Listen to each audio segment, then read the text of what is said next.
There has always been doubt about the true circumstances of Eazy-E's death, something that many people refused to question for years. The official story has never been disputed, but now, after all this time, people are starting to speak out. Behind closed doors, there were always whispers and unanswered questions, and his son, young Eazy, has spent years investigating what really happened. What he uncovered changes everything. Young Eazy spent a lot of time learning about his father's death. He became determined to find out the truth, driven by a sense of need and anger, wanting to understand what had taken his father away. The more he looked into it, the more he realized that the official version of events didn't line up with what actually happened. There were so many things that didn't make sense, like the timing of his father's sickness, the people involved, and the symptoms of his illness. And now, after all these years, the truth is coming to light. The death of Eric Eazy-E Wright has always been shrouded in mystery, and those who questioned it were often dismissed. But his son, young Eazy, refused to ignore the details that didn't add up. What he discovered changed everything. It was clear to him that there was more to the story than anyone had ever been told. The details that had been covered up, the contradictions in the story, and the people who chose to remain silent were now being exposed. The truth about what happened to Eazy-E is not the story the public was told. Eazy-E, born Eric Lynn Wright in 1964 in Compton, California, grew up in an environment filled with poverty, gang violence, and systemic racism. The streets of Compton were tough, and opportunities were limited, but this environment shaped Eazy-E into the person he would become. He learned early on how to survive and navigate these dangerous streets. By the mid-1980s, Eazy-E had taken the money he made from street dealings and invested it into something he truly cared about, music. In 1987, he founded Ruthless Records, a move that made him a powerful figure in the music industry. His independence set him apart, as he was one of the few black entrepreneurs who owned his own music and masters, something that other artists often did not have the privilege of. This was a game changer for Eazy-E, giving him leverage over the industry and allowing him to shape his own career. The big breakthrough came in 1988 when NWA, the group Eazy-E co-founded, released Straight Outta Compton. The album was unlike anything anyone had heard before. It was raw, unapologetic, and addressed topics like police brutality and life in urban America in a way that no mainstream music dared to. The track F******************************************************************************************************************* The FBI sent a warning letter to NWA, but rather than silencing them, it only fueled their rise in popularity. Eazy-E's influence grew as he became known not just as an artist but as a savvy businessman who could outthink industry executives and negotiate deals from a position of strength. His success made him both respected and feared in the music world. But things started to change in the 1990s. Eazy-E was diagnosed with AIDS in March 1995, and just 33 days later, he was dead. The speed of his decline shocked everyone. Normally, HIV takes years to develop into full-blown AIDS, yet Eazy-E's illness progressed rapidly. To the public, his death was a tragedy that came out of nowhere. But to those who were close to him, there were troubling questions. His son, young Eazy, was only a child at the time, but he began to hear things that didn't match up with the official story. As he got older, these suspicions grew stronger. Young Eazy began to dig into the events surrounding his father's death, and what he found painted a very different picture.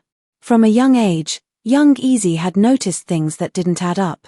He overheard conversations and noticed the discomfort in the voices of those who had known his father well. There were inconsistencies in the story that didn't make sense, and these little clues stuck with him as he grew up. Over time, they turned into a steady belief that the truth about his father's death was far more complicated than anyone had been told. Young Eazy's suspicions were not just based on vague feelings but on concrete details. His father had moved in a dangerous world, one filled with powerful people who didn't always play by the rules. These people were sometimes allies, sometimes enemies, and sometimes both. By the early 1990s, NWA was no longer the united group it once was. Personal differences and business disputes led to Dr. Dre leaving NWA and joining Death Row Records, which was led by Suge Knight. This departure marked the beginning of a bitter feud between Eazy-E and Dr. Dre. The tension between them was not just a war of words in interviews, It became personal and spilled over into their business dealings.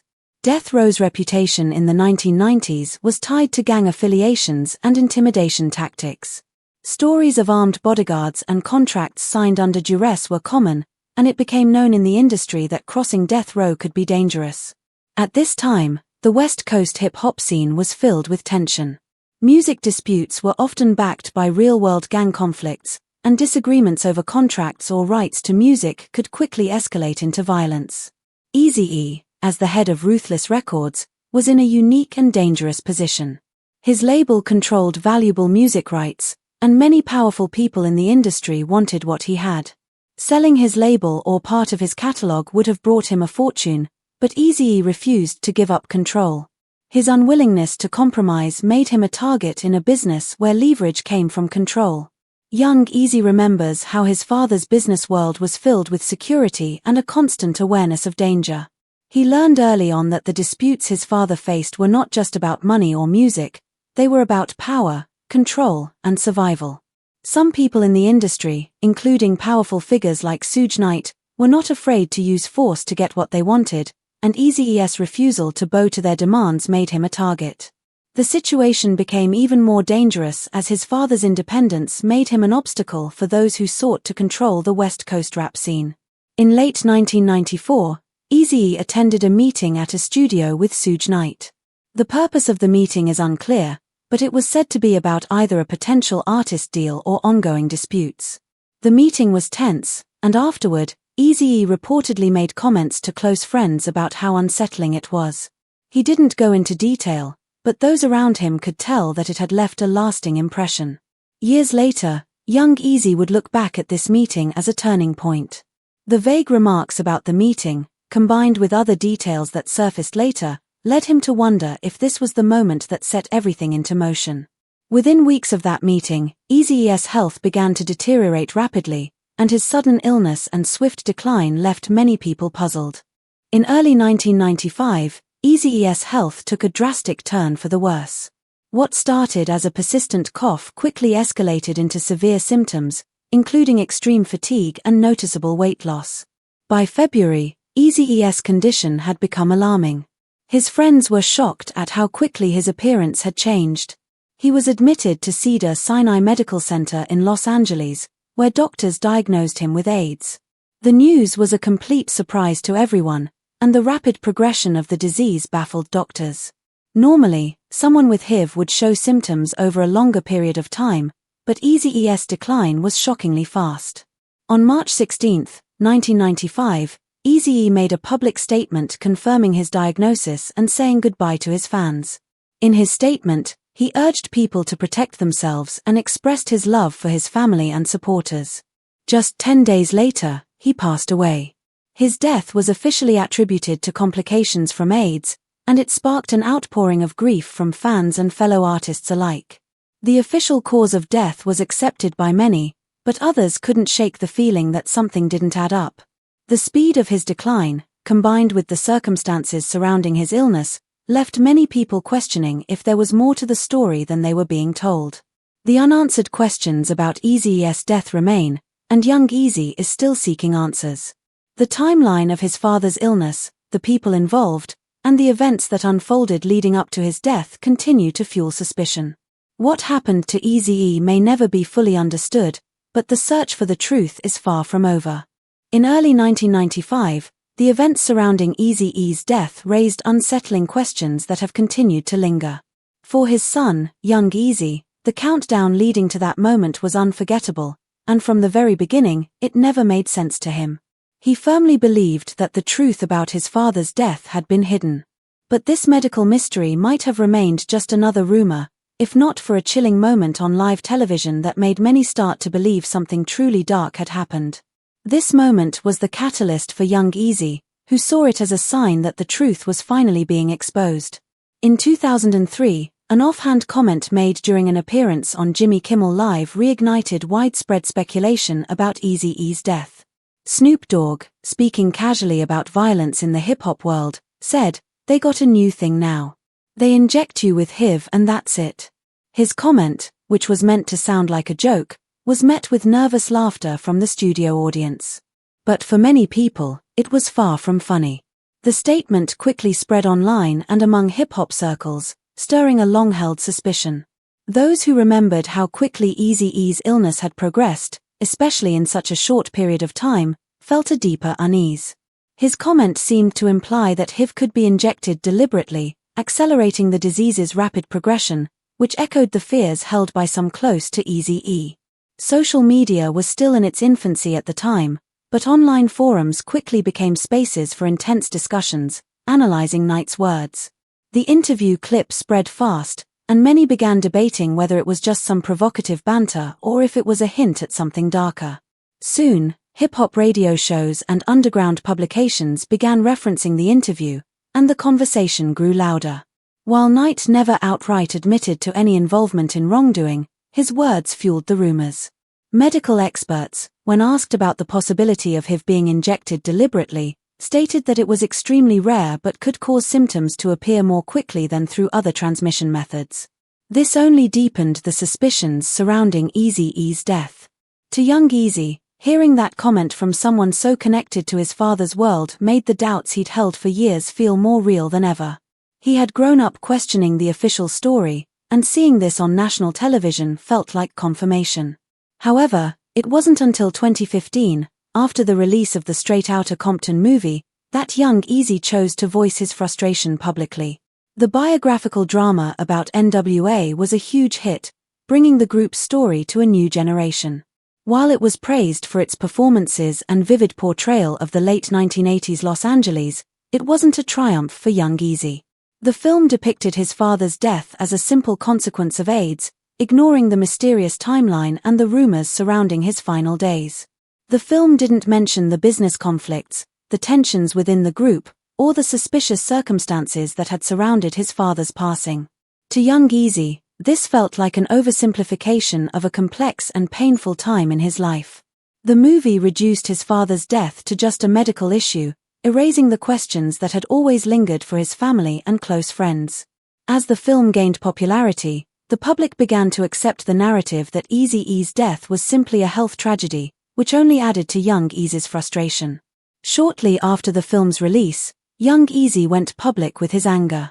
For the first time, he made his feelings known, expressing that the film had misrepresented his father's story and legacy. He started engaging with fans online, encouraging them to question the official version of events.